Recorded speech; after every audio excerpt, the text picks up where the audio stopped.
Makeup placement for চশমিশ people like me. আমাদের makeup normally অন্যদের মতো করলে সেটা দেখাই যায় না। সো আমাদের জন্য স্পেশাল মেকআপ প্লেসমেন্ট। এক নাম্বার যেটা আমি ফলো করি সেটা হচ্ছে চোখের নিচে extra blush. I know it sounds funny, but trust me, trust the process. Deep brown shadow চোখের আউটার সাইডে। And for nose contouring use a পাতলা ব্রাশ, যেটা দিয়ে আমরা চশমা সহ কন্ট্রোল করব।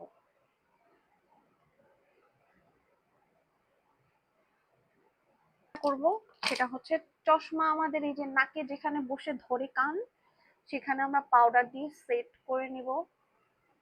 আর এই যে চশমার এই জায়গাটাও সুন্দর মতো পাউডার দিয়ে সেট করে নিব।